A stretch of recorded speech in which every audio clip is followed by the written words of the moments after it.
Britain first! Fighting back! Britain first! Fighting back! The far right in Britain isn't just on the march, it's taking violent, murderous action. A neo-Nazi group called National Action applauded the murder and the murderer of a young woman member of the British Parliament. Just before 1 o'clock today, Jo Cox, MP for Batley and Spenborough, was attacked in Market Street, Bristol. I am now very sad to have to report that she has died as a result of her injuries. Other alleged members are charged with planning the brutal killing of another woman MP. And 2 British soldiers, said to be from the same Nazi group, face serious terrorism charges. Fascism and far-right extremism, street violence and confrontation isn't new in Britain. It dates back to at least the 1930s, when Oswald Mosley's Blackshirts strutted through major cities. Today's incarnations are no less deadly. This is the story of how it began, how it developed, revealing the major players and exposing the secret past of the leader of the latest mass street movement.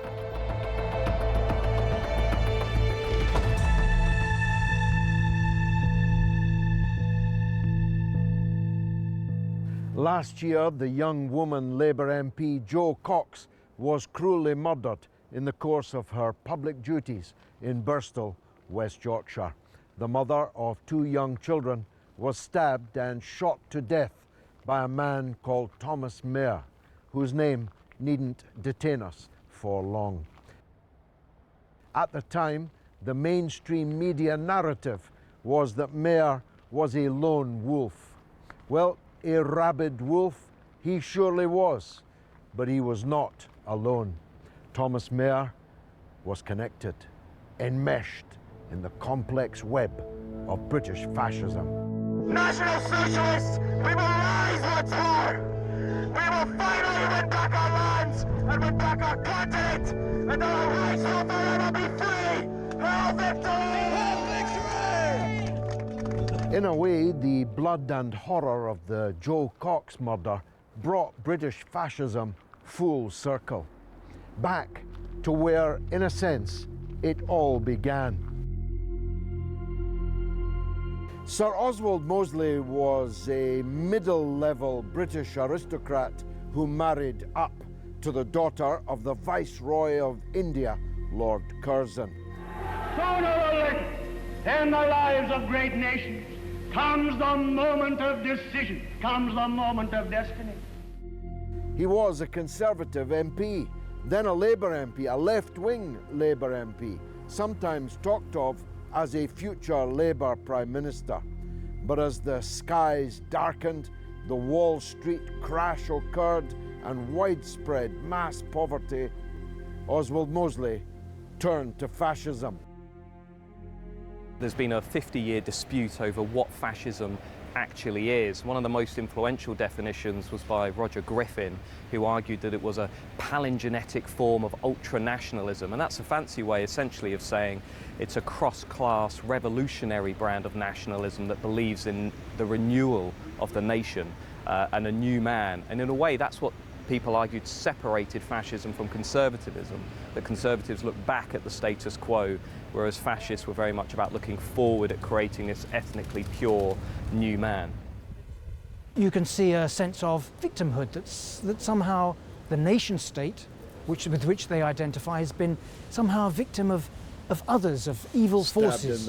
Stabbed in the back, undermined in various ways, whether it's by the international Jewish conspiracy or by communism or by liberals who are responsible for the degeneration and the decadence. The one thing that seems to me to bring together all fascists is the belief in an absolute leader whose word is law and who cannot be wrong.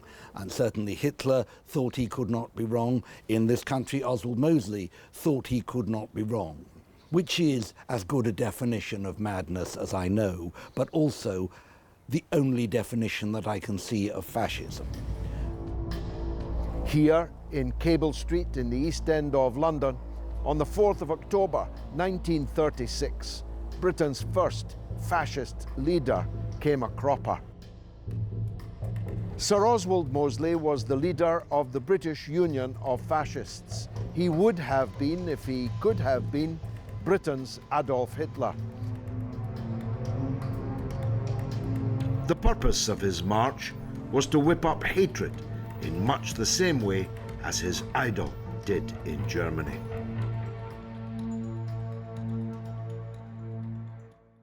The people of the East End, indeed people from all over London, came en masse to oppose him. 250,000 Londoners stood here in Cable Street proclaiming, "No passaran, they shall not pass." And when Mosley and his black-shirted, jack-booted Nazis came a-marching, the people stood firm. There was trouble, all right, but the fascists were routed and had to call off their march. Racial tension was already simmering here in the long, hot summer of 1958.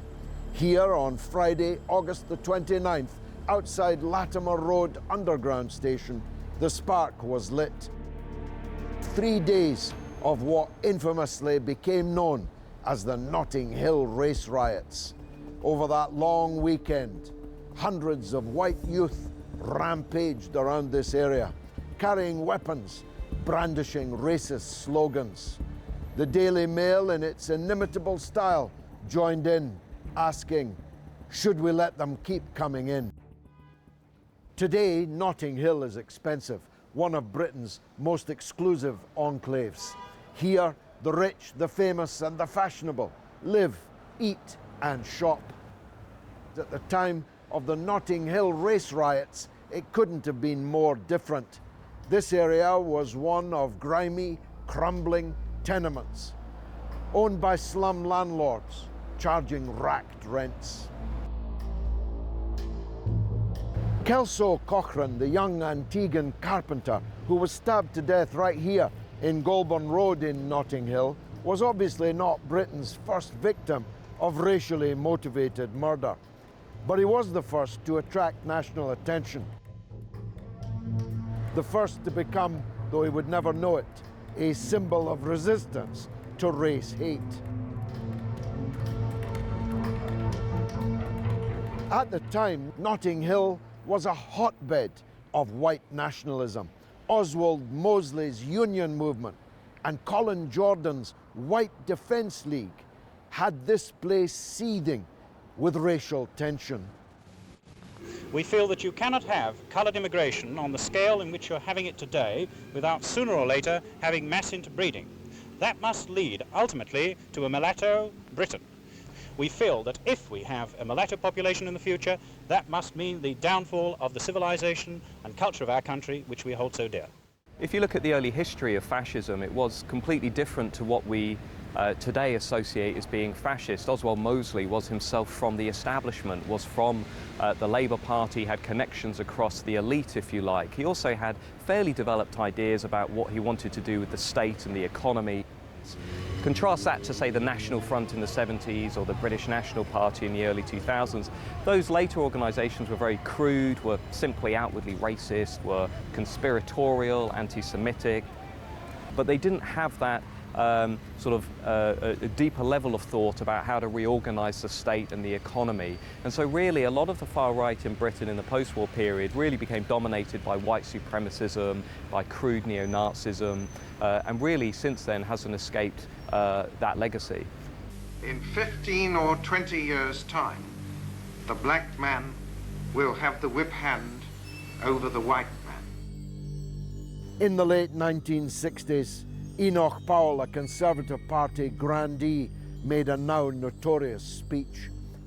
He said, like the Roman, he could see the Tiber foaming with much blood. It was a prediction of a Britain riven by race riots, even racial war. It caused the disparate strands of Britain's far right to rapidly coalesce. The vehicle they founded was called the National Front. The NF had a joint leadership, the thinker and orator John Tyndall and the Iron Man of action Martin Webster. I don't believe that the British people will allow themselves to be mongrelized out of existence. We've got to fight to... Listen, if it's right to save the whale, which all of the lefties, who are otherwise waving anti-Nazi League banners, say, if it's right to save the whale, why shouldn't the British survive?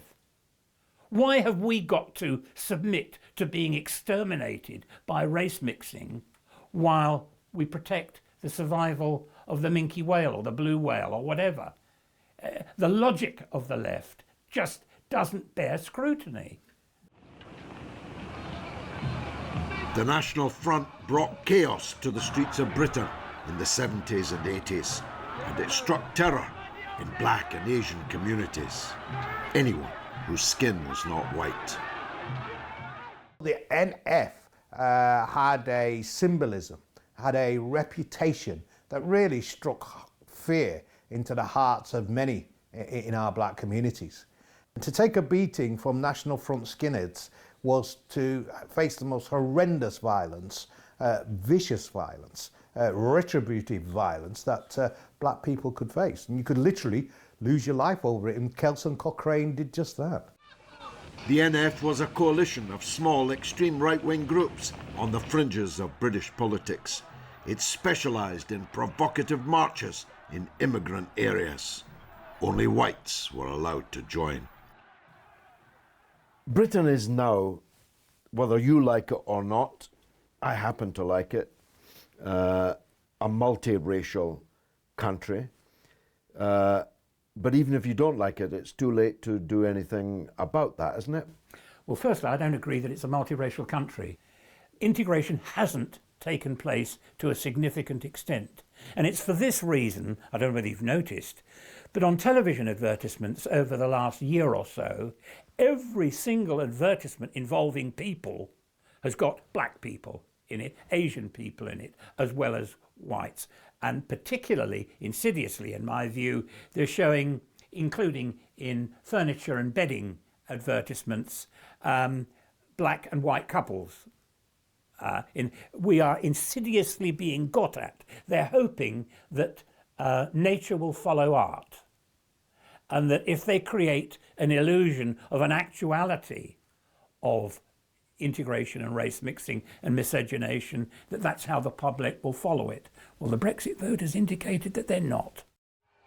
The National Front tried to give itself a democratic veneer, standing in local and national elections, without success.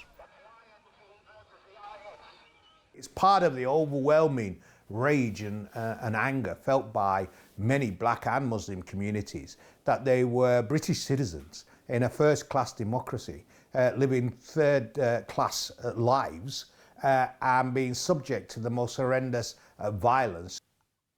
I get the impression that black people are deeply unhappy here, and that their kids are murdering each other at a frightful rate here. They're not settling in, they're not happy, and I think people are unhappy outside their own culture, their own society.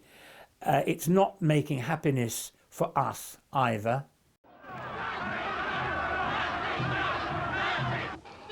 The NF had a clear message about how to solve what it saw as the race question.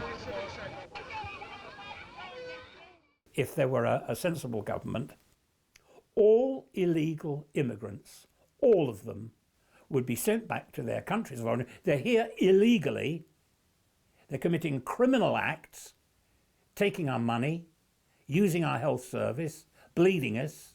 They would be sent back straight away. Are you still talking about illegals, or are you having No, I'm now repatriation? I'm now saying that we would, in the words, was it The Godfather?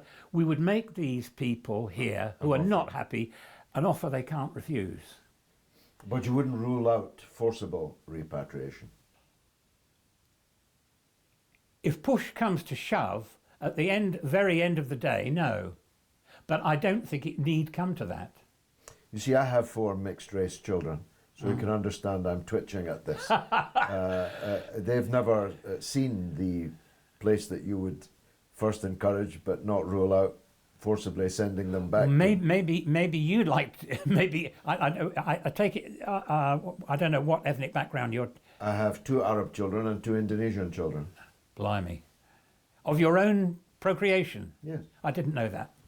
Well, I still have to say, without wishing to be rude to you or your children or your wife or wives, I don't know anything about your background, but I still put the survival of the British people first. That's what being a nationalist is. I put that first, and I'm not going to be morally intimidated or morally blackmailed by exceptional hard cases. We saw their affinity with genuine fascism in terms of their idolization of Hitler, their Sieg Heil salutes, and they were terrifying, for me at least, and where we lived, we were terrified of actually getting caught out by the National Front, such was their power. How do you view Hitler?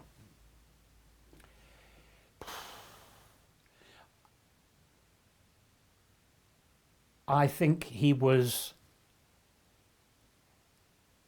a great man for his people. I think that a lot of the things he did for his people, picking Germany out of the dump that it had been thrown, firstly by the Versailles Treaty, and secondly by financial corruption and political decadence within his country. I think the Hitler that led to him taking power and cleaning up his country and raising German self-respect, that was an era which I would have supported him in. But what about, for example, the Holocaust? I'm not in the company of the Holocaust revisionists. I do think the promulgators of the Holocaust narrative have got a lot of very serious questions to answer. Engineers, scientists of various disciplines have subjected many of the stories associated with the Holocaust to critical examination and have compiled a list of questions about how this could have happened or that could have happened. And these questions are not allowed to be asked in polite society in this country. And in Germany, you go to prison for just asking these questions. But I don't say that there weren't brutal acts perpetrated against Poles, against Jews, against Russians and others. But I have yet to be persuaded that Germany had set up the machinery for the factory-like mass production destruction of an entire race. The NF, like far-right groups before them, fell apart, out of the wreckage of which emerged the BNP, led by former NF headman Nick Griffin. The BNP devoted their resources to persuading the British public to back them at the ballot box. Our vote increased from 808,000 to 943,000. They had some success, but the public eventually saw through them and rejected them, just as they had Oswald Mosley's fascists at Cable Street in the 1930s, and in similar fashion. Football crowds are an obvious breeding ground in which the far right can recruit. They are the only regular convocations of white working class youth who gather in their tens of thousands every other Saturday. The first attempt to harness the energy of those crowds to Britain's far right ideas was mounted by a man called Stephen Lennon, though you probably know him better as Tommy Robinson. Every single city party that has an Islamic community. They are raping, pimping and abusing our youth. A bit of a hoaxer, a bit of a huckster, Lenin started the English Defence League, and for a brief period they were alive and kicking. No surrender to the Taliban! Scum! Scum! Scum! Scum! Scum! Scum! Islam is coming to get you. It's going to kill as many people as it can. It will slit your throat like you are a cow on the street, and it looks on you like that. It has brought tears to my eyes reading what these girls have gone through. The reason why these men rape these children, it could be because they are perverted criminals, but it could be because they are following this manual. It could be. So when will the police, when will the politicians realise the link between this and them men that are raping our kids?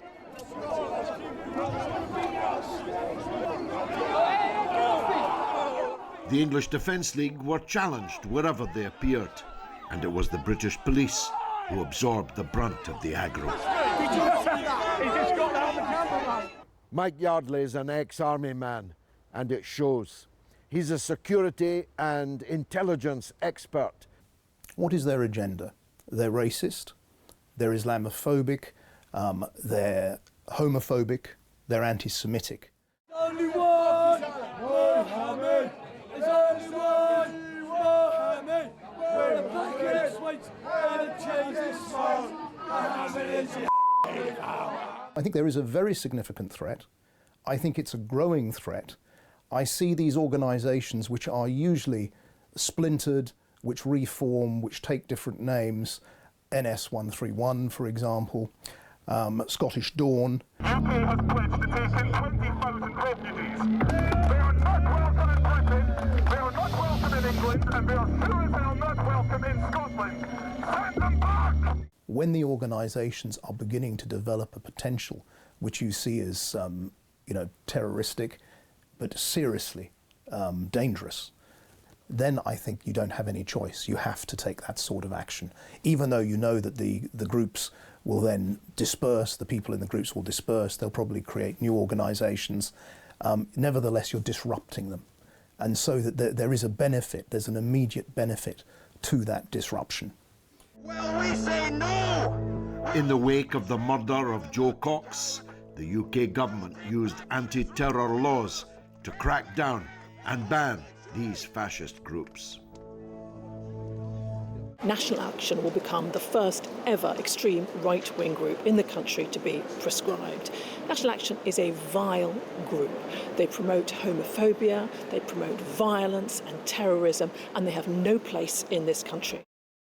A number of alleged members of National Action are now facing trial on serious charges. 2 of them are soldiers in the British Army. For legal reasons, we can't go further into their case at this point in time, but one thing is obvious, that the British government fears danger from Britain's far right. What is interesting, though, is the media attention that the Islamic radicals have had, but to date, they haven't really devoted anything like the same media resource to exploring this phenomena. We want our country back! We want our country back! We want our country back! There's a new outfit in town, the Football Lads Alliance, founded by a convicted football hooligan banned from every football ground in the country and regularly courting right-wing extremists as speakers. Look at this side. The FLA has mounted 2 huge demonstrations in London. Thousands took to the streets to back them. Others turned out to protest that the FLA weren't all that they claimed to be. On that demonstration, as we were trying to leaflet, that's all we were trying to do, leaflet the march. People were racially abused, people were threatened, nurses were told, quotes, "I hope they effing bomb you," right? This is not a non-violent group. Look, we're against all extremism, no matter what the press say.